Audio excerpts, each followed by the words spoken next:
Level की accuracy आपके सामने। गोल्ड ने ऑलमोस्ट हमारे लेवल को टैप करते हुए 1000 पिप का प्रॉफिट हमें गोल्ड ने बाय साइड पर दिया है। गोल्ड में अच्छा खासा प्रॉफिट हमें बाय साइड पर देखने को मिला है। अगर आप भी इसी तरह के डेली एनालिसिस चाहते हैं तो आपने करना क्या है, एक ट्रेडिंग जोन के चैनल को आपने सब्सक्राइब कर लेना है और बेल आइकन को प्रेस कर लेना है, ताकि इसी तरह के इन्फॉर्मेटिव वीडियोस आपके साथ डेली बेसिस पर शेयर की जाए। आज के डेली लेवल्स को आइडेंटिफाई करेंगे और देखेंगे जी हमारे पास कौन कौन से लेवल्स रहेंगे मार्केट में नेक्स्ट, जो कि हमारे पास अच्छे हाई पॉसिबिलिटी रहेंगी सेलिंग एंड बाय साइड के लिए। फर्स्ट ऑफ ऑल प्रीवियस को थोड़ा सा एनालाइज करते हुए बताता चलूँ कि हमने यहाँ से क्यों बाय साइड पर प्ले किया था और गोल्ड ने ऑलमोस्ट हमें इतना अच्छा खासा प्रॉफिट एज बाय साइड पर दिया है। मार्केट में बाइंग का मोमेंटम था, मार्केट ने अपने करेक्शन को कंप्लीट किया। कंप्लीट करने के बाद गोल्ड में जो मेजरली डायरेक्शन हमारे पास है वो सेल डायरेक्शन में है। सेल डायरेक्शन में मार्केट ने लास्ट में टाइम अच्छा खासा रिजेक्शन दिया और गोल्ड ने फिर क्या किया, अपना इंटरनल स्ट्रक्चर ब्रेक किया बाइंग साइड के लिए। जैसे ये ब्रेक किया तो हमारे पास एक एफ क्रिएट हो गई, एफ के साथ हमारे पास एक ऑर्डर ब्लॉक कैंडल आ गई और ऊपर हमारे पास लिक्विडिटी भी क्रिएट हो गई। और जो लास्ट हमारे पास जो फ्राइडे था, जो कि क्रिश्चियंस का गुड फ्राइडे था, तो तब भी हमारे पास दो डाटा से गोल्ड में फंडामेंटल, वो भी हमारे पास पॉजिटिव आए थे। पॉजिटिव आने के बाद क्या पॉसिबिलिटी होती है कि गोल्ड ने डाउन साइड पर आना होता है, तो फिर उसी तरह हुआ। गोल्ड ने क्या किया, अपने डाउन का मोमेंटम दिया, लेकिन हमारे पास जो यहाँ पर सामने फ्रैक्टल पॉइंट पड़ा था गोल्ड में एज अ बाइंग का, तो मैंने आपको क्लियरली बताया भी था। ओवरऑल ये वाला एरिया था। अगर आपने वीडियो नहीं देखी तो जाके हमारे फंडामेंटल की वीडियो देखिए, उसमें मैंने क्लियरली एंड डीपली आपको बताया था हम यहाँ से क्यों बाय करेंगे। हमारे पास एक ये वाला बाइंग एरिया था। जैसे ही हमारे पास एक ये वाला बाइंग एरिया निकल कर आया तो हमने इसे छोटे टाइम फ्रेम पर जाकर मॉडिफाई किया। मॉडिफाई करने के बाद हमारे पास जो प्राइसेस थी, हमने वेट करना था कि गोल्ड उस एरिया पर आके टैप दे, और प्राइसेस भी आपको क्लियरली बताई थी कि कौन सी एरिया की प्राइसेस हमारे पास रहेंगी एज अ बाइंग के लिए। अगर गोल्ड वहाँ पर मिलेगा तो बाय करते हैं हम वहाँ से। प्राइसेस हमारे पास ही 4600 के एरिया से लेकर 4602 एरिया से लेकर नेक्स्ट जो हमारे पास डाउन पर था 4590 का एरिया, ऑलमोस्ट 100 पिप्स का हमारे पास जोन था। और वहीं से हमारे पास 100 पिप्स स्टॉप लॉस के साथ गोल्ड ने 1000 पिप हमारे गोल्ड ने टारगेट दिया। और मैंने यही बताया था आपको कि ये वाली लिक्विडिटी हमारे पास इसमें टारगेट रहेगी, और जो हमारे पास सेकंड टारगेट होगा, जो हमारे पास ऊपर एक्सटर्नल लिक्विडिटी पड़ी है, उसको टैप हमारे इसमें सेकंड टारगेट होगा। तो आपके सामने गोल्ड ने ऑलमोस्ट पहले टारगेट को हिट करते हुए हमें डाउन का मोमेंटम दे दिया। बट अब हम इसमें क्या सिनेरियो क्रिएट कर सकते हैं, गोल्ड में क्या हो सकता है, हमने किस तरह इसमें नेक्स्ट सेलिंग करनी है या बाइंग करनी है, तमाम चीज़ें एंड डीपली आपको बताने की कोशिश करूंगा। वीडियो को ज़रूर आखिर तक देखिएगा। चीज़ें बहुत ही इन्फॉर्मेटिव होंगी और आपको ज़रूर इनमें फ़ायदा भी होगा। फर्स्ट ऑफ ऑल आपने एक बात को माइंड में रखना है कि गोल्ड अभी मेजरली सेल डायरेक्शन में ही है। वो किस तरह सेल में है मैं आपको क्लियर करता हूँ थोड़े से बड़े टाइम फ्रेम पर जाकर। फर्स्ट ऑफ ऑल आप प्रीवियस से जाके देखें तो गोल्ड ने अपना ब्रेक ऑफ स्ट्रक्चर किया। ब्रेक ऑफ स्ट्रक्चर करने के बाद गोल्ड में इम्पल्स बाइंग आई। बाइंग के बाद गोल्ड ने क्या किया, इम्पल्स सेलिंग देने के बाद उसे करेक्शन स्टार्ट कर दी एज अ बाइंग की। तो इसी तरह गोल्ड में अभी अभी क्या डायरेक्शन सिनेरियो क्रिएट हुआ कि गोल्ड में जैसे ही करेक्शन कंप्लीट हुई, करेक्शन के बाद गोल्ड ने डाउन का मोमेंटम दिया। सेलिंग इतनी अग्रेसिव सेलिंग दी कि 40 साल रिकॉर्ड गोल्ड ने तोड़ दिया। तो अभी गोल्ड क्या कर रहा है, उसी जो सेलिंग मोमेंटम अग्रेसिव है उसी की करेक्शन कर रहा है। ठीक है, उसी की करेक्शन कंप्लीट होने के बाद गोल्ड क्या करेगा, फिर इसी तरह अग्रेसिव हमें डाउन गिरता हुआ नजर आएगा। हिस्ट्री क्रिएट अगेन हो सकती है गोल्ड में, अगेन इस तरह का डाउन मोमेंटम आ सकता है, क्योंकि गोल्ड ने अभी जो हमारे पास नीचे भी लिक्विडिटीज पड़ी है, गोल्ड ने उन्हें हंट करने ज़रूर आना है।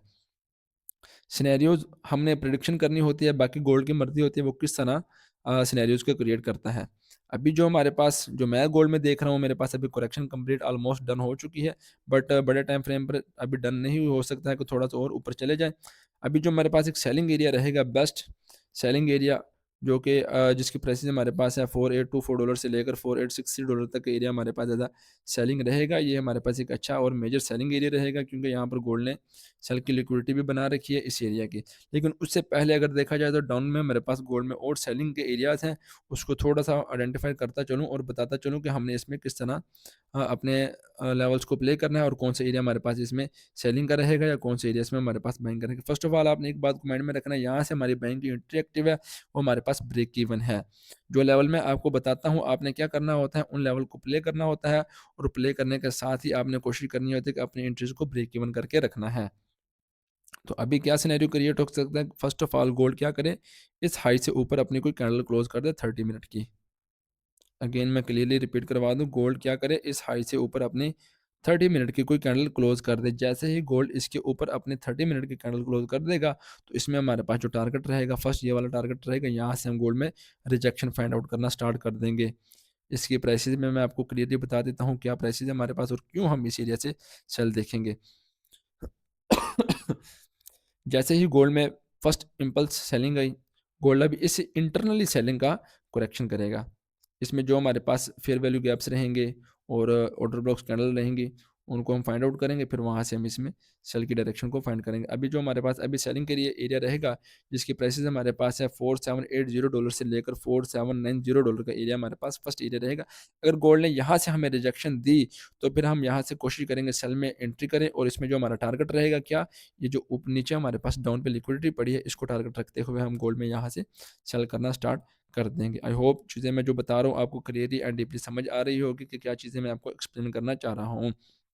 और बाइंग किस तरह हमने करनी है, अब इसमें अभी ओवरऑल गोल्ड अभी अपने इस एरिया में रेंज करेगा, ठीक है। इसमें हम बीच में मिड में से ना सेल करेंगे ना बाय करेंगे। अगर हमने इस तरह किया तो हमें इसमें लॉस का सामना करना पड़ेगा, क्योंकि मिड में हम कभी भी ट्रेड नहीं करते हैं। हमने या तो एक्सटर्नल एरियाज़ को प्ले करना होता है, या तो ऊपर से पकड़ते हैं या तो नीचे से पकड़ते हैं। जैसे अगर देखा जाए तो अभी हमारे यहाँ से बाइंग की एंट्री एक्टिव है, और यहाँ से सेलिंग क्यों नहीं की, सेलिंग मैंने करनी थी अपने ऊपर वाले एरिया से, बट क्या किया गोल्ड ने इसी एरिया से रिजेक्शन लेना स्टार्ट कर दी। यहाँ से मेरी सेलिंग अभी एक्टिव नहीं है। अगर नेक्स्ट अगर गोल्ड ने कोई अपॉर्चुनिटी अगेन मुझे दे दी, इसकी स्पाइक देने के बाद कैंडल की क्लोजिंग डाउन साइड पर कर दी, तो फिर मैं कोशिश करूँगा फाइंड आउट करना स्टार्ट कर दूँगा यहाँ से ही सेल करने के लिए, क्योंकि हो सकता है फिर गोल्ड इसी से इस एरिया से डाउन आ जाए और अपने जो डाउन के एरियाज़ की लिक्विडिटीज़ पड़ी है उनको हंट करने चला जाए। लेकिन अगर ऐसा नहीं करता और इस एरिया को ब्रेक कर देता है, तो फिर हम इस एरिया से गोल्ड में सेल देखेंगे, अदरवाइज़ हम गोल्ड में कुछ कहीं और से एंट्रीज़ को प्लान करना स्टार्ट नहीं करेंगे।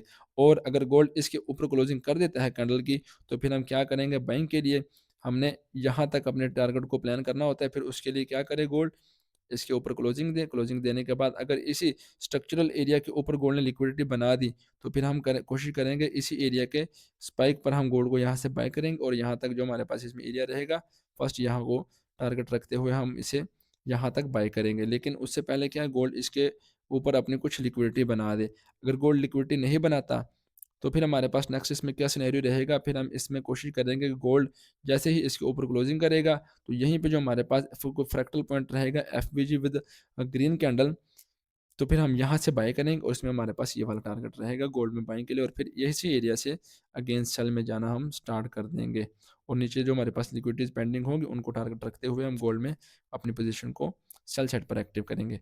आई होप चीज़ें मैंने क्लियरली एंड डीपली आपको समझा दी। अगर अभी भी आपको समझ नहीं आई तो कमेंट सेक्शन में बताएं, मैं तमाम चीज़ें आपको क्लियर करने की कोशिश करूंगा।